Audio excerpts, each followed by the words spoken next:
दिल्ली की एक स्टोरी आप बता रहे थे, मैं चाहता हूँ ऑडियंस को आप बताओ। दिल्ली हाँ, दिल्ली का वो एक एक्सपीरियंस है बहुत बढ़िया वाला। अब दिल्ली तो आए तो दिल्ली वालों की स्टोरी तो बनती ही बनती है, तड़कती तो भड़कती होगी। बिल्कुल बढ़िया मज़ा आएगा आपको इसमें। आज तीनों अलग अलग टाइप का वो एक्सपीरियंस रहेगा। तो ये भी जो जिनके साथ हुआ उन्होंने शेयर किया, तो कोई बहुत बड़ा इंसिडेंट तो नहीं है, लेकिन हाँ कुछ उनके साथ हुआ। तो ये एक बंदा का नाम है अतुल भारद्वाज। तो इसने 2007 के आसपास की बात है। तो ये एक कॉल सेंटर में जॉब करना इसने शुरू किया था, सभी कहीं ना कहीं सेटल होते, तो इसने कॉल सेंटर में जॉब किया। तो जो कॉल सेंटर वाले लोग थे उनका एक अच्छा ग्रुप बन गया था इनका। तो 4-6 महीने हो गए थे, ये लोग बढ़िया घूमते थे, रात वीकेंड पे पार्टी किया करते थे। तो ऐसे क्या हुआ, एक दोस्त की सिस्टर की शादी आई, वीकेंड पर ही थी वो भी, सैटरडे के टाइम। तो ये रहते थे इधर अपने बदरपुर वाले एरिया में। और जो शादी थी, आई थिंक ये साउथ दिल्ली में आता है बदरपुर, या बदरपुर थोड़ा फरीदाबाद की साइड आ जाता है। अच्छा। और शायद इनकी जो शादी थी वो उधर साउथ दिल्ली की साइड थी, कहीं दूर, मतलब घर से बहुत दूर था।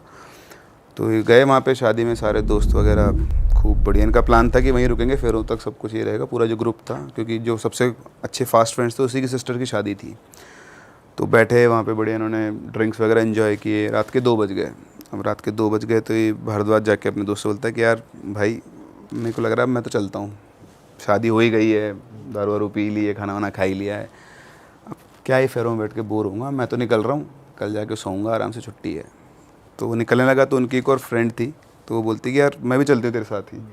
पहले मैं सोच रही थी कि पूरा टाइम स्पेंड करूँगी, बट अब जब तू जा ही रहा है तो तू मुझे ड्रॉप कर देना घर पे। तो उस लड़की का जो घर था वो रास्ते में पड़ रहा था, उसके से बोला ठीक है चल। तो वो लड़की रहती थी एयरफोर्स कॉलोनी है उसके पास में, उसका घर था कहीं पर। एयरफोर्स कॉलोनी से उसने उसको ड्रॉप करना था, फिर वहाँ से वो बदरपुर जाना था उसको। तो पहले उसका रूट दूसरा था, इस नए रूट से वो जा रहा था। तो पहुँचे दोनों बढ़िया उसके। अच्छा, ये बात है 2007 की। तो जैसे उसने बताया, मैं उसी लैंग्वेज में बता रहा हूँ कि उस टाइम पर दिल्ली में जो लड़के रहते थे उनकी गाड़ियाँ होती थी, तो उसमें बढ़िया बड़े बड़े वूफर सिस्टम लगा के, और उस टाइम पर काली पन्नी का चालान नहीं होता था जो मिरर के ऊपर लगा, तो ऐसे सबकी गाड़ियाँ हुआ करती थी। तो वैसे उसकी गाड़ी थी, उसके पास कार थी, उस कार के अंदर उसने बढ़िया म्यूज़िक सिस्टम लगा रखा था, एक्सपेंसिव वाला, बढ़िया धूम धूम करके गाड़ी चलती थी, और ब्लैक शीशे थे गाड़ी के। तो उसने दोनों ने बढ़िया म्यूज़िक चला के वो लोग पहुँचे, उस लड़की को ड्रॉप किया। तो लड़की बोलती कि सुन, तूने ज़्यादा पी रखी है, तू भी यहीं रुक जा, टाइम भी हो गया है, रात के 2:30 बज गए हैं। तो उसने बोला कि नहीं यार मैं तो घर जाऊँगा। बोले हमारे घर में एक रूम है सेपरेट, गेस्ट रूम, तो वहाँ सो जाना, मैं पापा से बोल देती हूँ। तो बोलते यार रुक जाऊँगा, सुबह उठूँगा, फिर तेरे घर वालों की फॉर्मेलिटी, नाश्ता करो, ये करो, जल्दी और उठना पड़ेगा, मैं तो सोऊंगा, जा रहा हूँ, पहुँच जाऊँगा, आधे रास्ते आ गया, आधे रास्ते और पहुँच जाऊँगा। सही मौका गवा दिया सर। सबके अपने अपने नजरिए हैं भाई। अब अगर वो पीयूष होता शायद मौका ना छोड़ता। मैं तो नहीं छोड़ता। इस जगह कहते नींद गई भाड़ में। तो खैर वो निकल गया अपना, और निकल के अब उसका जो रास्ता था उसको एक शायद संजय विहार करके जगह में एक रेड लाइट आती है, उसके बाद तुगलकाबाद फोर्ट वाला एरिया आता है, जहाँ पे 5 से 7 किलोमीटर का जंगल वाला एरिया था। तो उस टाइम तो शायद इतने फ्लाईओवर्स भी नहीं थे 2007 में। तो उसको उस रास्ते से जाना था, तो उसने बढ़िया अपनी गाड़ी के अंदर लाउड म्यूज़िक चला रखा था। और जैसे वो रेड लाइट पे रुका, तो उसको दिखा कि रेड लाइट पर पता नहीं क्यों भी रुक गया, वो कोई था ही नहीं, गाड़ी तो थी ना आगे ना पीछे। तो उसको एक अंकल दिखाई दिए जो लिफ्ट मांग रहे थे।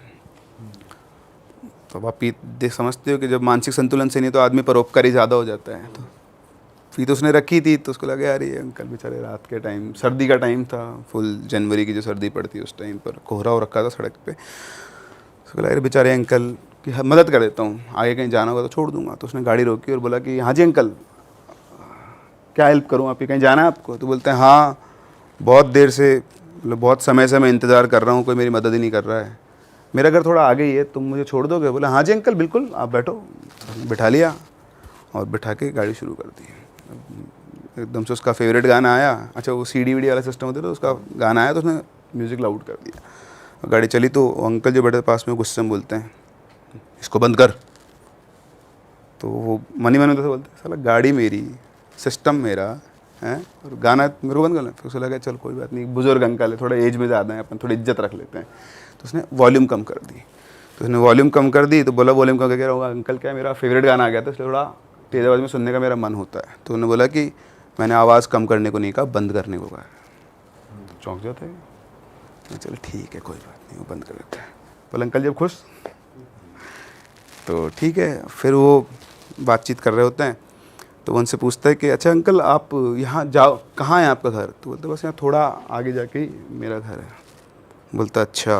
तो पीस में रखी थी पूरी गाड़ी में, स्मेल थी। तो अंकल बोलते हैं बहुत दारू पी रखी तुमने, रोज़ इतनी पीते हो? बोलता नहीं नहीं अंकल रोज़ नहीं पीता, तो आज मेरे दोस्त की बहन की शादी थी तो वहाँ से आ रहा हूँ तो ज़्यादा पी ली है, कभी कभी वीकेंड पे दोस्तों के साथ पार्टी वार्टी जाती है, बाकी इतना नहीं पीता मैं। बोलता है गलत बात है, इतनी दारू पी के तुम गाड़ी चला रहे हो, तुम किसी की जान भी ले सकते हो। तो बोलता है अंकल जी मैं ठीक हूँ, मैं अपनी फ्रेंड को ड्रॉप करके आया हूँ, देखो ना गाड़ी आराम चला रहा हूँ, आपको कोई दिक्कत हो रही है? नहीं ना, मुझे पता है गलत होता है लेकिन कभी कभी तो चलता है। तो बोले ठीक है। फिर ज़्यादा बातचीत वो नहीं करता। अच्छा एक चीज़ उसके साथ हुई थी, मैं बताना भूल गया। जब वो अंकल जी बैठे गाड़ी में तो एकदम से उसकी गाड़ी के अंदर बहुत ज़्यादा ठंड हो गई थी। उसको लगा एकदम से बहुत ज़्यादा ठंड लग रही है, तो उसको लगा कि कांच खोल के उनसे बात की है, बाहर ठंड है तो ठंडी हवा आ गई हुई गाड़ी के अंदर। तो उसने इवन चेक भी किया कि उसका हीटर तो बंद नहीं है, एकदम से गाड़ी बहुत ठंडी हो गई थी, उसने इग्नोर किया। अब ये चल रहे थे, चलते चलते इसको टॉयलेट आता है एकदम से। तो बोलता है कि अंकल जी एक बार गाड़ी रोक रहा हूँ, मेरे को टॉयलेट आ रहा है बहुत तेज़, तो मैं टॉयलेट होकर आता हूँ। तो उसने गाड़ी साइड में रोक दी और डैशबोर्ड पे सिगरेट का पैकेट रखा हुआ था, वो लेकर और उसने सिगरेट जलाई। और जैसे सिगरेट जलाते वो अंकल जी गाड़ी गेट खोल के उतर गए। तो बोलता है अरे अंकल जी आपको भी टॉयलेट जाना है क्या? तो कुछ नहीं बोलता है। तो बाहर निकलता है, बोले अंकल जी क्या हुआ? बोले कुछ नहीं। तो इतना बोल के गाड़ी रोके साइड में, आगे एक पेड़ होता है, पेड़ की तरफ जाता है। तो टॉयलेट करना होता है पेड़ के, तो सोचता है पेड़ के नीचे नहीं करता हूँ, थोड़ा साइड और जाके करता हूँ। तो जाके टॉयलेट कर रहा था, मुँह पे उसने सिगरेट लगा रखी थी और इधर खड़ा होकर अंकल जी को देख रहा था। तो अंकल जी उसकी गाड़ी के पास खड़े हुए हैं, गाड़ी से निकल गए थे। तो उसने बोला अंकल जी आप तो गाड़ी में बैठ जाओ, क्यों ठंड में इतना बाहर खड़े हुए हो, मैं आ रहा हूँ 2 मिनट बस। तो उन्होंने कुछ नहीं बोला, उसको देख रहे थे। फिर वो आया, उसने मुंह में सिगरेट जला के उनकी तरफ आया। तो जैसे वो की तरफ बढ़े वो सिगरेट के साथ में, वो अंकल जी ने 2-3 कदम पीछे कर लिए। तो बोले क्या हो गया? बोले नहीं बस तू निकल जा यहाँ से। तो बोला निकल जा, आप घर तो आए नहीं अभी, आपको कहाँ छोड़ना है बताओ ना। तो बोलता नहीं नहीं यहाँ से मैं चला जाऊँगा अपने आप, तू निकल जा। अब उसको था कि अब तो यार काम लिया है तो काम तो पूरा करूँगा, मैंने तो अंकल जी को घर पे छोड़ने जिम्मा लिया है, जो उसने ले रखा है उसके आफ्टर इफेक्ट्स हो रहे हैं। हाँ। तो उसका था कि कैसे के बीच रास्ते में छोड़ दूंगा, मैं छोड़ के आऊँगा तो घर पे। बोले नहीं आप चिंता मत करो, मैं आपको आपके घर तक छोड़ के आऊँगा, बताओ आपका घर कहाँ है? तो उसने बोला कि मेरा घर यहीं है, मैं चला जाऊँगा, अब तू यहाँ से चला जा फटाफट से, वरना तेरे को दिक्कत हो सकती है। तो बोला मेरे को क्या दिक्कत होएगी, और ये जंगल में आपका घर कहाँ है? ये पूरा जंगल है, इसमें कौन सा घर है? तो आदमी ने बोला ऊपर देखा, मैं इस पेड़ पे रहता हूँ। अब जैसे उसने बोला ना मैं इस पेड़ पे रहता हूँ, उसकी एकदम से फट गई आदमी। अब उसको समझ में आ गया कि मतलब जिस टोन में उसने बोला और जिस एक्सप्रेशन के साथ बोला, तो वो समझ में आ गया कि ये आदमी है ही नहीं। वो तो उल्टे पैर भागा, फटाफट से गाड़ी के अंदर बैठा, और उसको ये फील होता है कि उस गाड़ी के साइड वाला जो विंडो मिरर है उसके पास में वो खड़ा हुआ है, पर उसकी हिम्मत नहीं थी कि वो उसको आंख उठाकर देख ले। पता नहीं उसको कैसा लगा, जैसे उसने बोला कि पेड़ पे रहता हूँ, तो उसको एकदम से चौंक गया वो बुरी तरह से। और फिर उसके बाद वो कुछ नहीं किया, सीधा गाड़ी में गियर डाला और भागे लगे गाड़ी को, और सीधा अपने सोसाइटी के गेट पे पहुंचा। बहुत तेज उसने गाड़ी चलाई, वहाँ पे बदहवास से हालत में गार्ड के पास बोला कि मेरे को अपने घर तक छोड़ दे। वो लोग गाड़ी बाहर खड़ी करके फिर उसको पैदल तक जाना होता है। तो बोला अकेला नहीं जाऊँगा, डर लग रहा है। फिर घर पहुँच के उसको गार्ड के साथ गया। गार्ड ने पूछा कि क्या हो गया भैया, आपको ऐसे क्यों डर रहे हो? तो बोल रहे कि ऐसा मेरे साथ वहाँ पर हुआ। फिर अपनी मम्मी को बताया, उन्होंने उसको शांत किया। सारी उतर गई होगी इसकी। फिर उसके इस बात पे कोई विश्वास भी नहीं करता। उसके दोस्तों को बताया, उन्होंने तूने ज़्यादा पी रखी थी इसलिए तेरे साथ ऐसा हो गया है।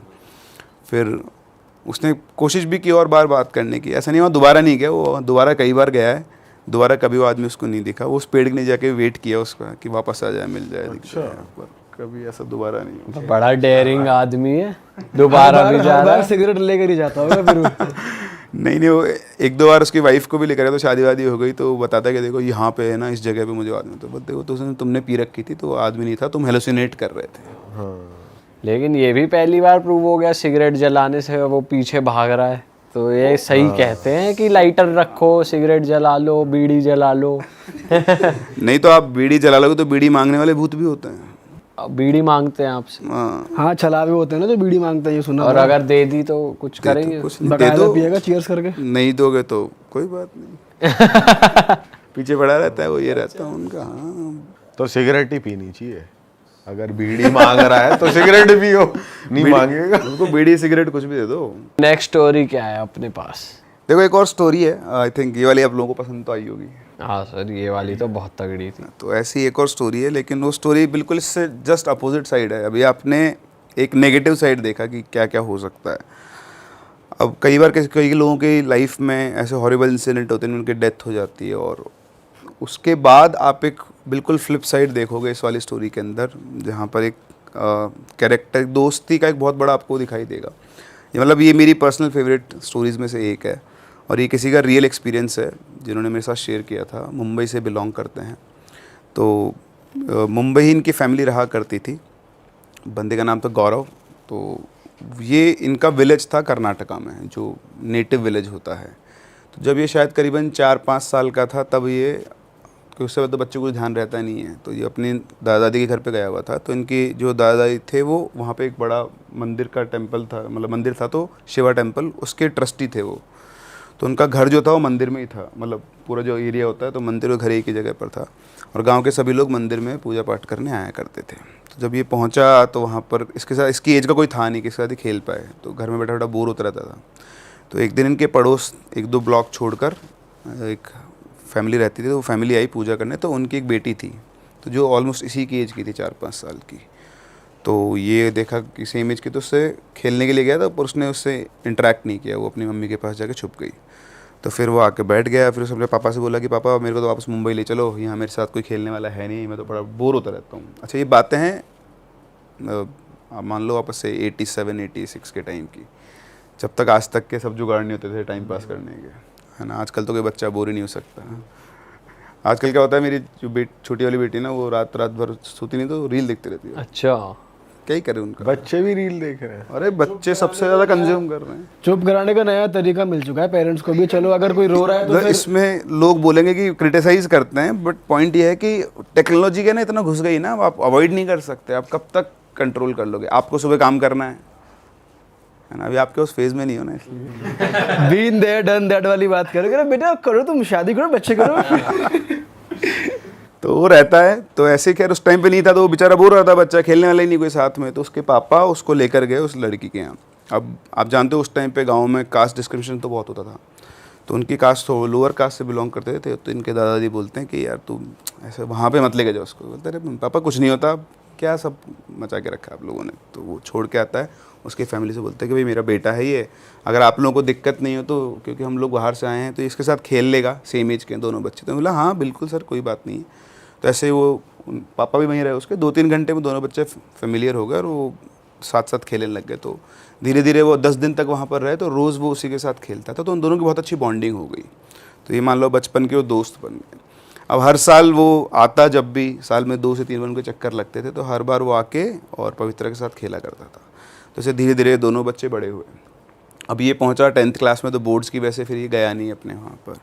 फिर 11th क्लास में शायद इसने साइंस वगैरह की स्ट्रीम ले ली थी, तो फिर से पढ़ाई का लोड, और इस तरह से बस ये अब कभी कभी लैंडलाइन फ़ोन पे बात किया करते, कि बड़े हो गए थे, 96 के आसपास की बात है। उस टाइम पे मोबाइल फ़ोन्स होते थे, पर उनको अफोर्ड करना हर किसी के लिए पॉसिबल नहीं था। तब नए नए आए थे। नए नए आए थे, मुझे याद है अच्छे से। उस टाइम लैंडलाइन पे लाइन लगती थी, और कैसे किसी मोहल्ले में किसी एक के यहाँ फ़ोन होता था, और कोई दूर से आपके रिश्तेदार का फ़ोन आया तो वाकई बताते कि भाई आपका फ़ोन आया, तब आप जाते थे और फिर वो बात होती थी। ऐसा सिस्टम हुआ करता था उस टाइम पे।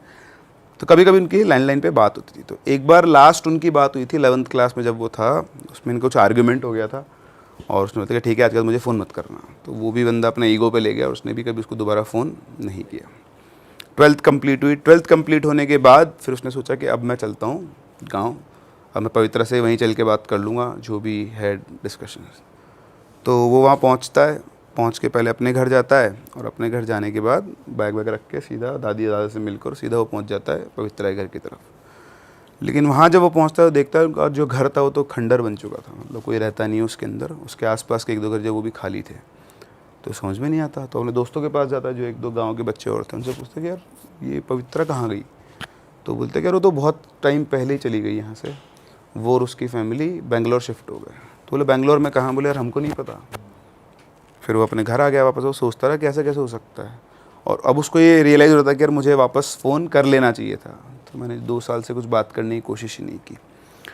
फिर वो अपनी दादी के पास गया, तो दादी से पूछता है कि दादी ये कहाँ गई। तो बोलते बेटा वो तो बाहर चले गए यहाँ से छोड़ छाड़ के, तेरे को नहीं पता क्या? तो बोलते नहीं, बोले तेरी बात भी नहीं कभी, बोले नहीं, बोले कोई बात नहीं, छोड़, चले गए हो तो अब क्या कर सकते हैं। तो उसने बहुत कोशिश की बेंगलोर का एड्रेस मिल जाए, कुछ पता चल जाए, और कोई कुछ बताते नहीं था, सबका यही था।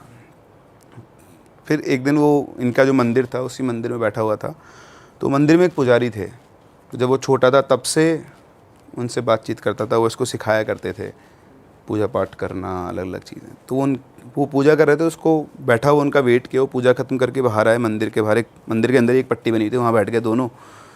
और उसने पूछा उनसे पुजारी जी से कि पुजारी जी एक बात बताओ, ये पवित्रा कहाँ गई, मतलब इसका आपको पता है कि बेंगलोर में कहाँ रह रही हैं? तो पुजारी जी एक बार तो चुप हो गए, फिर बोले देख बेटा, क्योंकि बचपन से तू पवित्रा के साथ खेला है, मैंने तुम दोनों बच्चों को बड़े होते हुए देखा है, मैं तेरे से झूठ नहीं बोलूँगा, लेकिन पवित्रा और उसकी फैमिली की तो डेथ हो गई है। तो बोलता डेथ हो गई है? बोले हाँ, लेकिन सब लोग तो बोल रहे हैं कि वो तो बेंगलोर रहती है। तो बोले वो तो तेरे दादा दादी उन्होंने सबको बोल रखा है कि जब भी वो आएगा तो उसको ये नहीं बोलना है कि उसके साथ कुछ हो गया है, क्योंकि उसका बहुत अटैचमेंट था उससे, तो इसलिए तेरे को सब ये बोलते हैं, लेकिन सच्चाई कुछ और है। तो बोलता है मुझे बताओ क्या सच्चाई है। तुमने बताया कि जब वो बड़ी हुई तो जैसे जब तुमने तो आना बंद कर दिया, 2-3 साल तुम नहीं आए थे, तो यहाँ पे क्या है, कुछ लोग अब जहाँ भी वो रहते थे तो कुछ इन्फ्लुएंशियल लोग हैं, उनके जो बच्चे हैं, लड़के थे उनके, तो वो उसको टीज़ किया करते थे, रास्ते चल रही है तो गलत जगह पर टच करना, इस तरह से छेड़ना उसको, उनकी गंदी नज़र थी उसके ऊपर। तो एक बार क्या हुआ कि वो रात के टाइम पे आ रही थी तो उसको उन्होंने छेड़ा, तो उन्होंने क्या कि पुलिस कंप्लेन कर दी। तो पुलिस कंप्लेन कर दी, उन्होंने पूरी रिपोर्ट की उनके अगेंस्ट, 2 दिन तक उनको जेल में रखा, लेकिन कोई एविडेंस था ना, छोड़ दिया। तो वो उन्होंने अपनी ईगो पे ले ली। फिर उसके बाद एक दिन रात के टाइम पर वो लड़के दोनों और उनके साथ 2 और लड़के वो इनके घर में घुसे, इनके मदर फादर को पकड़ा और उनके मुंह में कपड़े ठूंस दिए, तीनों के मुंह में, कि कोई आवाज़ नहीं आए बाहर। और फिर मदर फादर को उन्होंने पीटा जब तक वो मर नहीं गए। और उसके बाद उन सब ने पवित्रा के साथ मतलब सारा गलत काम किया, और तब तक कि बार बार जब तक कि उसकी मौत ही नहीं हो गई है। और उसके बाद घर को बंद करके वो सब चले गए, और पूरे मोहल्ले में किसी को कुछ भी नहीं पता। तो उसके बाद क्या हुआ कि 2-3 दिन तक कोई निकला नहीं, और 2-3 दिन बाद जो बदबू आना शुरू हुई तो उनका घर खोला तो देखा कि उन तीनों की डेड बॉडी पड़ी हुई है, और पवित्रा के शरीर पे कोई कपड़ा तक नहीं था। तो उसके बाद से फिर सब लोगों ने, पुलिस आई, सब कुछ हुआ, लेकिन इन्फ्लुएंशियल लोग थे, तो जैसे तैसे करके वो फ्री हो गए सब लोग। तो उसके बाद से इस घर में कोई नहीं रहता है। लेकिन जब इनका सब कुछ हो गया, रिचुअल्स वगैरह इनको, तो इस घर के अंदर से अलग अलग अजीब सी आवाज़ आना शुरू हो गई, जैसे कोई हेल्प के लिए चिल्ला रहा है। और कई बार जो अड़ोस पड़ोस के लोग थे उन्होंने पवित्रा की आवाज़ सुनी थी कि हमने तुम सबको बुलाया लेकिन कोई भी हमारी मदद करने नहीं आया। उनकी लोकल लैंग्वेज में ऐसी आवाज़ आती थी कि जैसे पवित्रा ही बोल रही है। तो आसपास के 1-2 घर और डर के मारे खाली छोड़ के वहाँ से निकल गए हैं। और तब से लेकर अब तक मतलब यही रहता है कि ये यहाँ कोई नहीं रहता है, बस यहाँ पर जैसे वही जो लड़के हैं गुंडे टाइप के और जो सारे थे, अब क्योंकि आसपास कोई नहीं तो वो यहाँ पे आते हैं, नशा वशा करते हैं और ये सब है। अच्छा। और ये बेटा असली सच्चाई है। तो ये सुनते ही तो उसका तो बिल्कुल दिल बैठ गया कि यार ये सब तो मुझे पता ही नहीं था, और पवित्रा को वो खो चुका है। तो उसे बहुत दुख हुआ, उसको समझ नहीं था कि वो क्या करे। वो गया अपने घर पे और अपने रूम में जाकर बैठकर सोचने लगा कि वो क्या करे। तो फिर उसने डिसाइड किया कि अब जो भी है वो, अच्छा सब लोग ये बोलते थे कि वो उसकी स्पिरिट जो है उसी घर में, उसी खंडर में रहती है। तो उन्होंने डिसाइड किया कि अब वो तो जाएगा वहाँ। अच्छा, जब से सब इंसिडेंट हुए थे उसके बाद से जैसे वहाँ पे आके वो नशेड़ी लोग सब बैठने लग गए, ये सब हुआ। और वहाँ पे क्या 1-2 डेथ्स भी हो गई थी, तो ये आएगी सामने आपको। वो जो लड़के थे वो सब भी, उनकी भी मौत हुई है और वहीं हुई है उसी घर के अंदर। तो वहाँ पे पुलिस पेट्रोलिंग करने लग गई थी। तो हर आधा घंटा 1 घंटे पुलिस की जिप्सी वहाँ पे आया करते, शाम को तो स्पेशली आया करती थी। और वो जो रास्ता था शाम को 5 बजे उस रास्ते से कोई नहीं गुजरता था, क्योंकि जो भी वहाँ गुजर गया और उसने कभी भी किसी भी केस में इन केस पवित्रा के साथ मिसबिहेव किया हुआ था, जब वो ज़िंदा थी तब, तो वो उनको पजेस कर लेती थी, ऐसा कुछ होता था। तो जो लड़के थे जिन्होंने रेप किया था और जो फिर फ्री घूम रहे थे, तो कभी ना कभी वो उस रास्ते से गुजरे हैं, और गुजरने के बाद दोबारा ज़िंदा नहीं बचे वहाँ के पास। तो वो जो चारों थे, वो चारों की तो डेथ हो गई थी उससे, तो उन सबसे तो उसने बदला ले लिया था अपना। तो इसलिए वो घर हॉन्टेड था और गली में रात के टाइम कोई नहीं गुजरता था।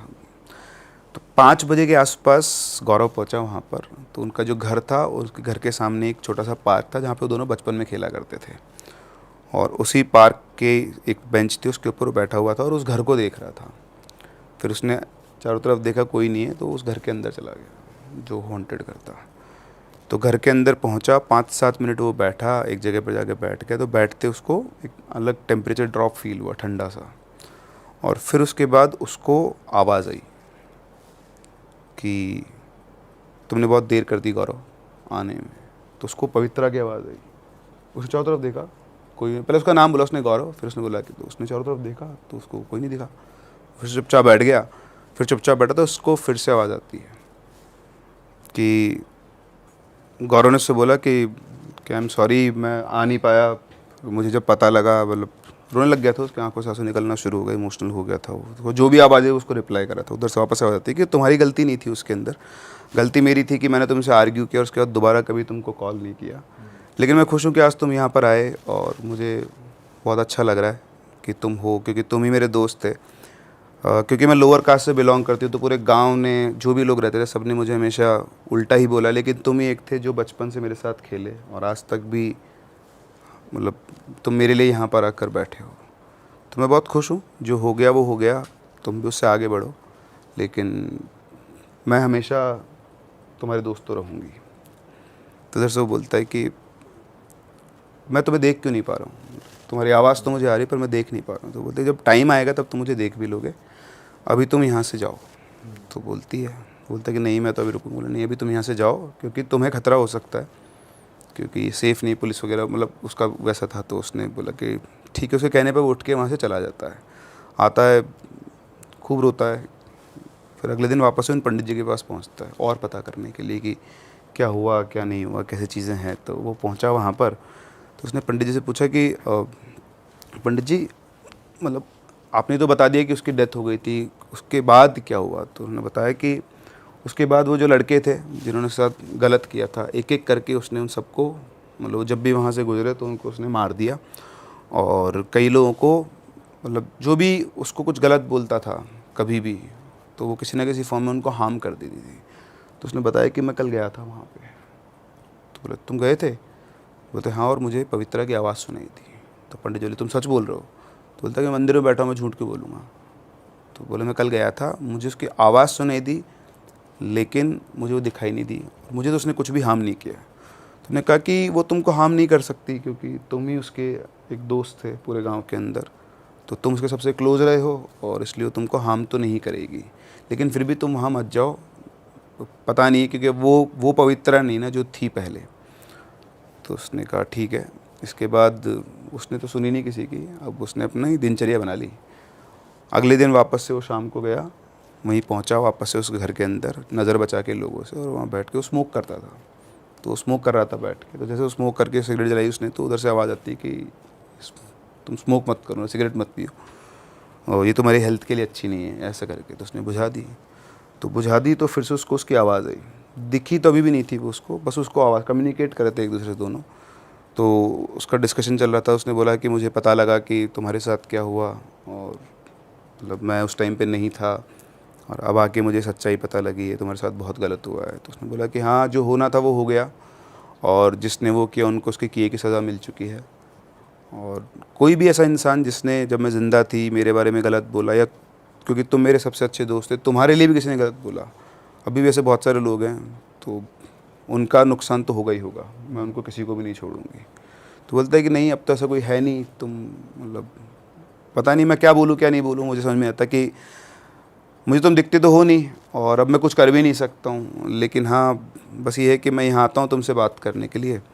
और इस तरह से उनके कम्युनिकेशन हुए, बैठे वो। फिर उसने वापस से, अच्छा बीच बीच में पुलिस की जब से आते थे, छुप जाता था उठ के खंडर के अंदर ही कहीं ना कहीं पर, तो उसको कोई हार्म नहीं था। उसके बाद फिर वापस आ गया उस दिन रात को। अब रात को जब वो आया वापस, तो उनके घर के जो पुजारी, मंदिर में ही थे पुजारी जी, तो कोई आते हैं, गेट बजाते हैं लोग, तो गेट बजाते हैं तो पुजारी जी को जगाते हैं, तो ये लोग भी उठ के आ जाते हैं। तो बोलते हैं कि वो एक लड़का है सुरेश, उसके अंदर किसी की आत्मा आ गई है, और वो बहुत अजीब सा बिहेव कर रहा है। उसके पेरेंट्स से आते हैं एक्चुअली कि हमारे लड़के को पता नहीं क्या हो गया है, घर पे आके बहुत अजीब सा बिहेव कर रहा है, और हमने उसको एक कमरे में बंद किया हुआ है, वो उसकी बहन को मारपीट कर रहा है, हमसे मारपीट कर रहा है, तो आप जल्दी चलो। तो पुजारी जी जाते हैं तो ये समझ तो जाते हैं कि वो कहीं ना कहीं वो पवित्र है। तो इधर से गौरव बोलता है कि मैं भी चलूँ आपके साथ। तो बोलते नहीं नहीं, पहले मैं देख के आता हूँ, अगर तुम्हारी ज़रूरत होगी तो मैं बता दूंगा तुमको। तो वो वेट करता है पंडित जी का, वो जाते हैं, वापस से आते हैं और उसको सारा इंसिडेंट बताते हैं कि उसके अंदर कोई बहुत पावरफुल स्पिरिट आ गई है और वो बहुत अजीब सा भी, खुद को भी हार्म कर रहा है, सबको हार्म कर रहा है। तो उसने पूछा वो पवित्र है क्या? तो पंडित जी बोलते हैं लग तो ऐसे ही रहा है कि वो है, पर देखते हैं, एक तांत्रिक को बुलाया है जो उसको कंट्रोल कर सकता है। तो उसने बोला कि पंडित जी मैं चलूँ आपके साथ एक बार। तो उसके पापा बोलते, उसकी जो फैमिली बोलते हैं नहीं नहीं तेरे को जाने की ज़रूरत नहीं है। तो पंडित जी के पास जाता, बोलते हैं पंडित जी आप मेरे को लेकर चलो, अब तो बड़ा हो गया था क्योंकि, तो हो सकता है मैं एक बार कोशिश करता हूँ। तो उसके पापा ने मना कर दिया कि नहीं नहीं। तो पंडित जी ने समझाया कि देखो साहब ये 2 दिन से जा भी रहा है उस खंडर में, ये उससे बातचीत भी करा जैसे बताता है, तो इसको वो हार्म नहीं करेगी, आप चिंता करो, साथ में मैं जा रहा हूँ, हो सकता है कि उस लड़के की भी ज़िंदगी का सवाल है। तो वो जाते हैं अंदर, तो वहाँ पहले तांत्रिक पहुँच चुका होता है। तो तांत्रिक होता है, पुजारी होते हैं, गौरव होता है, तीनों वहाँ पहुँचते हैं। और पहुँचने के बाद वो लोग बोलते हैं कि तांत्रिक घुसरान बोलता है कि ये बहुत शक्तिशाली है और इसके लिए तो मतलब थोड़ा वो करना पड़ेगा। तो गौरव बोलते हैं कि आप रुक जाओ, मैं इसको हैंडल कर लूँगा। तो तांत्रिक कुछ बोलता तो पंडित जी बोलते हैं कि आप रुक जाओ, ये इसका जो भी कुछ है एक बार इसको चेक करते हैं और देखते हैं, हो सकता है कि आपको कुछ करना ही नहीं पड़े। अच्छा, ये जो लड़का था सुरेश, ये गौरव का ही दोस्त था, पहले रहा हुआ है, और इसकी एक छोटी सिस्टर थी जो इसको भी भैया ही बोला करती थी। तो वो आती ही रोने लग गई बहुत तेज कि भैया देखो भैया को क्या हो गया है ये वो। तो वो अंदर जाता है, तो तांत्रिक सब बाहर होते हैं, पुजारी जी उसको अंदर छोड़ते हैं और बोलते हैं कि अगर कुछ भी दिक्कत हो तुम बहुत तेज़ चिल्ला देना, हम लोग सब अंदर आ जाएंगे, अगर तुम्हारे पास ऐसा लगता है मान लो तुम्हारे पर वो हमला करे या कुछ भी हो। तो अंदर घुसता है, गेट बंद करता है, तो सामने सुरेश बैठा हुआ होता है और उसकी चेहरे पे एक अलग सा डर रहता है और ऐसा लगता है कि वो खुद वो नहीं है। तो अंदर घुसते ही वो बोलता है कि पवित्र तुम ये क्या कर रही हो? तो सेंस कर गया था कि ये वही है। तो बोलती है गौरव तुम चुपचाप यहाँ से चले जाओ, मैं तुमको हार्म नहीं कर सकती हूँ, ये तुमको बहुत अच्छे से पता है, लेकिन इसको तो मैं नहीं छोड़ूंगी। तो बोलता है कि तुमने इसको पजेस क्यों कर रखा है? बोले शायद तुम भूल गए वो दिन जिस दिन तुम और मैं आ रहे थे, और जब मैं आ रहे थे तो इसने मेरी कास्ट को लेकर और मुझको बहुत उल्टा सीधा बोला था। उस दिन तुम इससे लड़ गए थे और जब लड़ाई तो इसने तुम्हारे पेट में लात मार दी थी और मुंह पे भी, तो तुम्हारा खून निकल गया था और मेरे लिए बहुत गलत गलत बोला था। आज कहीं जाकर मेरे चंगुल में आया है और इसको इसके किए की सज़ा ज़रूर मिलेगी। मतलब रिवेंज फॉर्म के अंदर आ गई थी प्रॉपर कि जिसने मेरे लिए गलत बोला है तो उसको तो मैं नहीं छोड़ूंगी। हाँ, तो उसने बोला कि देखो तो बहुत पुरानी बात है, बचपने में किसी ने कुछ बोल दिया तुम उसको क्यों लेके बैठे? बोले नहीं, वो एडमेंट थी कि नहीं मैं तो इसको नहीं छोड़ूंगी। फिर समझाया कि देखो तुम भी एक लड़की रही हुई हो, इसकी जो सिस्टर है वो मुझे भैया बोलती है, अगर तुमने इसको कुछ हार्म कर दिया तो सोचो इसकी फैमिली का क्या होगा। तो बोलती मुझे उससे कोई मतलब नहीं है किसका क्या होगा क्या नहीं होगा, तुम चुपचाप यहाँ चले जाओ। तो मैं तुमको मैं पहले ही बोल चुकी हूँ, वापस से बोल रही हूँ कि ये तो नहीं बचेगा, लेकिन तुमको मैं कुछ भी नहीं कर सकती। तो बोलता है कि अगर तुम मुझे दोस्त मानती हो तो उस दोस्ती के वास्ते बोल रहा हूँ कि इसको छोड़ दो, ऐसा मत करो, कोई बात नहीं, इसको माफ़ कर दो, इसने तुम्हारा उससे ज़्यादा तो कोई नुकसान नहीं किया। तो वो नहीं मानी, तो उसने जाके क्या उसका हाथ पकड़ा सुरेश का, तो उसका जो हाथ था उसको हाथ में ही फोर्स फील होता कि बहुत स्ट्रॉन्ग फोर्स है। तो उसने बोला कि तुम मेरी बात को समझो, ऐसा कुछ नहीं है, ये तो आप इसकी फैमिली का क्या हो गया, मर गया कुछ हो गया। तो उसने बहुत समझाया उसको, समझाने उसने बोला कि ठीक है तुम हो इसलिए मैं इसको छोड़ रही हूँ। तो जैसे उसने बोला एकदम से उसका हाथ ढीला पड़ गया और उसके पास में से एक ठंडी सी हवा सी निकली और सब नॉर्मल, सुरेश नॉर्मल हो गया। बहुत ज़्यादा थकान से उसको फील हो गई थी, तो उसको तो लिटा दिया, बाहर निकला गेट से, बोलता है कि अब सब ठीक है। फिर वो पुजारी जी के पास गया, तो पुजारी जी ने पूछा कौन थी? तो वो पवित्रा ही थी, मैंने उसको समझाया है और अब वो चली गई है। तो यहाँ पे जाके ये वाला इंसिडेंट ख़त्म हुआ। तो अब सबको ये पता लग गया कि भाई गौरव जो है ना उसको ये हार्म नहीं करती है। तो वहाँ से वो निकलता है। अब निकलने के बाद अपने घर पहुँचता है, वो पंडित जी साथ में आते हैं। फिर वहाँ पे आके उसके फादर से इनका डिस्कशन होता है। तो उसके फादर को पंडित जी ने सबको समझा दिया कि देखो सर ये जा भी रहा है, इसको कोई हार्म नहीं हुआ है, और वो आज भी जो हुआ है वो लड़का इसी की वजह से आराम से बच पाया है, वरना कुछ भी हो सकता था। तो उसके फादर भी समझते थे। तो उन्होंने पंडित जी ने कहा कि देखो गौरव तुम ही हो जो अब उसको मुक्ति दिला सकते हो, तो तुम उससे बात करो और ये देखो कि क्या हो सकता है क्या नहीं हो सकता है। तो उसके फादर पहले तो थोड़ा वो रेजिस्ट करे, फिर उनको समझ में आ गया कि ठीक है। उन्होंने बोला कि ठीक है ये बिल्कुल सही है, क्योंकि ऐसे अगर गांव में चलता रहेगा तो फिर कोई सोल्यूशन नहीं निकलेगा। तो अगले नेक्स्ट डे मतलब वापस से गौरव शाम को वही 5-6 बजे के आसपास वहीं पे जाता है। तो उसको कोई आवाज़ नहीं आती, बहुत देर तक बैठा रहता है। फिर वो वापस से सिगरेट जलाता है। तो जैसे ही सिगरेट जलाता है वापस उसको आवाज़ आती है कि तुम स्मोक मत करो, मतलब सिगरेट नहीं पीनी है तुमको। उसने बोला मैं पी नहीं रहा था, तुम आई नहीं रही थी तो मेरे को जलानी पड़ी। फिर उसने बोला कि थैंक यू, तुमने मेरे कहने पे कल उसको छोड़ दिया सुरेश को, है ना। और तो उसने बोला कि तुमको बीच में नहीं आना चाहिए था। बोलता मैं बीच में नहीं आता, लेकिन तुमको पता है कि उसका इतना बड़ा कोई वो था नहीं, वो तो जो पास था वो हो गया, उसको छोड़ना था और उसकी फैमिली का क्या होता है इसलिए। तो ऐसी बातचीत हुई उनके बीच में। फिर वो बोलता है कि मैं इतने दिनों से यहाँ आ रहा हूँ, मैं तुम्हारी आवाज़ सुन सकता हूँ लेकिन मैं तुमको देख नहीं सकता, मेरे को तुमको देखना है। तो बोलती कि तुम मुझे देख पाओगे लेकिन जब सही टाइम आएगा। तो बोलता सही टाइम कब आएगा। तो पूछती कि तुम कितने दिन और हो यहाँ पर। बोलते मैं 4 दिन और हूँ। बोले ठीक है, तुम आज रात को 8 बजे के बाद आना, फिर तुम मुझे देख पाओगे, लेकिन सिर्फ तुम ही मुझे देख सकते हो, कोई और नहीं देख पाएगा। तो बोलता है ठीक है। बोलते तुम अभी जाओ और करीबन 8 बजे के बाद ही वापस आना। तो 8 बजे के बाद वापस आता है, अंदर पहुंचता है, बिल्कुल अंधेरा। तो बैठता है वहाँ जाकर, थोड़ी देर बैठ के फिर वापस से बातचीत शुरू होती है। तो बातें करते करते अचानक से उसकी आंखों के सामने एक लाइट आती है वाइट कलर की, और थोड़ी देर के अंदर वो लाइट पूरा उसकी फ्रेंड का फॉर्म ले लेती है, जो लास्ट टाइम उसने उसको देखा हुआ था उसी फॉर्म के अंदर। तो उसको देखते वो रोना शुरू कर देता है, रोते रोते बहुत देर तक रोता है, फिर अपने आप को संभालता है, फिर वो बातचीत करते हैं आपस में। तो उससे बोलता है कि मतलब तुम्हारी जो जगह है मतलब मेरी लाइफ में, वो एम्प्टीनेस तो हमेशा रहेगी, क्योंकि तुम मेरी चाइल्डहुड फ्रेंड रही हो और उसको कोई रिप्लेस नहीं कर सकता। मैं और कुछ तो नहीं कर सकता, लेकिन तुम मुझे ये बता दो कि तुम्हें मुक्ति कैसे मिलेगी, मतलब तुम क्या चाहती हो जिससे तुम्हारा, अब तुमने जो करना था वो कर लिया, रिवेंज ले लिया, अब इस तरह से बाकी गांव वाले डर डर के जिए और हाँ, मुझसे अच्छा ये बताओ कि अब तुम्हें कैसे मुक्ति मिल सकती है। तो ये सब बात पंडित जी ने उससे कही थी कि तुम ये पता करो कि उसकी कैसे हेल्प कर सकते हो ना, वो एटर्निटी के लिए यहीं पर ट्रैप्ड रह जाएगी। तो उसने कहा कि मुझे ज़्यादा कुछ नहीं चाहिए, ये जो जगह है जहाँ ये घर है इसको हटा कर यहाँ पर एक चिल्ड्रंस पार्क बना दो, और ये हर कास्ट के बच्चों के लिए ओपन रहना चाहिए। मतलब ये जो कास्टिज्म वाला सिस्टम है इसको आप थोड़ा सा वो डाइल्यूट कर दो, कि गांव के अंदर उसने बहुत इस चीज़ को झेला है और वो आगे जनरेशन्स में ये चीज़ को झेलना नहीं चाहती है। तो उसने बोला ठीक है, ये काम तो मैं करवा दूंगा। तो बोलते बस इतना सा करवा दो और उसके बाद आई विल बी हैप्पी। तो बोलता है लेकिन फिर तो तुम हमेशा के लिए चली जाओगी। तो बोलती है हाँ, जब मुझे मुक्ति मिल जाएगी तो मुझे जाना ही होगा, लेकिन जब तक ये होगा तब तक तो तुम मुझसे मिल सकते हो, मैं तुम्हारे पास तो मैं हमेशा हूँ और तुम्हें लाइफ में कभी कोई दिक्कत नहीं आएगी जब तक मैं हूँ। तो ऐसा उनका डिस्कशन हुआ बहुत अच्छा। फिर वापस उन्हें बोला कि अब तुम चले जाओ, लेट हो गया बहुत ज़्यादा, तुम्हारे जाने का टाइम हो गया, अगर पुलिस वगैरह ने पकड़ लिया तो तुम्हारे साथ भी दिक्कत हो सकती है। तो इस तरह से बातचीत क्लोज़ करके वो निकल गए। अगले दिन पुजारी जी, इनके पापा, सब ने बैठ के डिस्कशन किया कि वो ये चाहती है। तो सब ने बोला कि ठीक है यही काम करते हैं। उसके पापा ने गवर्नमेंट से परमिशन ली, पैसे कैसे इशू था नहीं, और गाँव वालों ने भी कॉन्ट्रीब्यूट किया। तो पार्क का काम शुरू हो गया। तो जिस दिन पार्क का काम शुरू हुआ, दिन के अंदर भी पवित्रा वहीं सामने खड़ी थी, गौरव को देख के मुस्कुरा रही थी, मतलब उसको दिख रही थी और किसी को नहीं दिख रही थी। 1 साल तक उस पार्क का काम चला।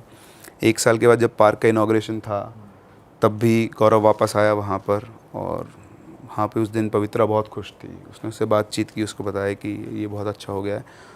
और फिर इनका डिस्कशन हुआ। फिर उसने बोला कि ये तो हो गया है लेकिन अब तुम। तो बोलती कि अभी तो मैं हूँ यहाँ पर, ऐसा नहीं है, इतने जल्दी नहीं जा सकते, इतनी जल्दी शायद हो सकता मुक्ति वगैरह कुछ होगा, उसका प्रोसेस नहीं मिल रहा होगा। तो तुम जब भी आओगे मैं यहाँ रहूँगी, लेकिन हाँ कुछ टाइम के बाद तो मुझे जाना ही होगा। तो उसने बोला कि लेकिन तुम चली जाओगी तो फिर मैं क्या करूँगा। तो बोलते कि जब तुम 30 साल के होगे ना तो तुम्हारी लाइफ में मैं वापस आऊँगी। हाँ, जब तुम्हारी एज 30 साल हो जाएगी तब तक तुम्हें जब भी मेरी ज़रूरत है तो मुझे याद कर लेना, मैं तुमसे मिलने आ जाऊँगी, या तुम यहाँ होगे तो यहाँ तो मैं हमेशा हुई, ऐसा उसने कहा। तो जब भी वहाँ जाता था वो उसके साथ बैठ के बातें किया करता, वो दोस्त की तरह वो बिल्कुल रहा था। फिर वो वापस आया, कॉलेज वगैरह उसने अपना कंप्लीट किया, उसकी एक जॉब वगैरह लगी है। 28 साल की उम्र में उसकी शादी हो गई। तो अपनी वाइफ को लेकर वो वहीं गया। उसने सब कुछ बता रखा था उसको पवित्रा के बारे में। तो वो दिन जब वो पहुंचा, उसने उसको देख के वो खुश हुई और बोलती कि आज मेरा टाइम आ गया जाने का, अब आज का मैं तुम्हें दिखाई नहीं दूँगी कभी भी। तो वो ऑब्वियसली वो रोने लग गया कि ऐसा कैसे सकते। बोलते बस ये लास्ट था मेरा, अब हमेशा के लिए बाय बाय। फिर चली जाती है, उसको दिखना बंद हो गई थी। फिर 2 साल के बाद उनको एक बेटी होती है 30 साल की उम्र में, और फिर पवित्रा, और उसका नाम भी उन्होंने पवित्रा रखा हुआ है। अच्छा। सो वो उसकी बेटी की फॉर्म में वापस से उसके पास है, जो उसने प्रॉमिस किया था। ये सर गौरव ने खुद भेजी आपको स्टोरी? अरे बाप रे, ये उसके साथ हुआ है। बाप रे। सो इस तरह से मतलब अब एक ये भी साइड है स्पिरिट्स ये का। तो सर हॉरर पॉडकास्ट में एक नई स्टोरी पहली बार हमें सुनने को मिली, कुछ इमोशनल। वाह सर, मजा आ गया इस स्टोरी में तो यार। वो जो है ना कनेक्शन एक बार बैठ गया, दोस्ती जो बन गई, एक एंटिटी ने खुद ही जस्टिस लिया अपने आप, खुद ही काम करके, और सब कुछ। पॉजिटिव तरीके, पॉजिटिव एंड पे चलो ये चीज़ एंड हुई। हाँ, उसको जिससे बदला लेना था, जिसने उसके साथ गलत किया उसने उसके साथ गलत किया। हाँ। लेकिन वो कई बार ऐसा होता है ना कि चीज़ों के बाद कैरेक्टर चेंज हो जाता है, लेकिन उसका एक जो लिंक बना हुआ था या फिर ये उसके मुक्ति का रास्ता था, जो भी कुछ कह लो, जो लिंक बना हुआ था दोस्ती का बचपन का, तो एक तरह की मिसाल है कि वो बाद में भी चेंज नहीं हुआ उसका नेचर, कभी उसको हार्म नहीं किया, उसकी बात सुनी, और फाइनली वो जो होता है ना कि वो एक चाहत जो आपके रह जाती है, वापस से आप वहीं पर पहुँचे उसी के घर के अंदर। तगड़ी चीज़ हुई लेकिन यार ये लास्ट में। जो बेटी हुई उनको तो कुछ याद नहीं होगा यार। उसको तो कहाँ याद होगा, वो तो सब, वो तो इनको पता है। रीबर्थ में कुछ कुछ लोगों को याद रहता है। हाँ, रीइंकार्नेशन में होता है, मतलब वो तो पीढ़ियों दर पीढ़ियों चीज़ें चलती रहती हैं, तो उसके अंदर तो होता ही होता है। वो तो ऐसी एक स्टोरी और है जिसमें दो बहनें होती है, उनको वापस से मतलब पुराने लाइफ की चीज़ें उसके सामने आ जाके उनको हॉन्ट करती हैं। अरे वाह, आपने ये वीडियो यहाँ तक देख ली भाई, तुमने हमारी मेहनत सफल कर दिया, तुम ही लोग हो असली रियल हिट। और अगर आपको बहुत मज़ा आ रहा है ऐसी क्लिप्स में, ऐसी वीडियोस में, तो फटाफट जाइए प्लेलिस्ट पे बिंज वॉच कीजिए, सारी वीडियोस देख डालो और मौज काटो। That is it. हम मिलेंगे नए पॉडकास्ट में, नई क्लिप में। Till then bye bye, see you, take care, do subscribe. Best of Real Talk Online. Okay, bye bye.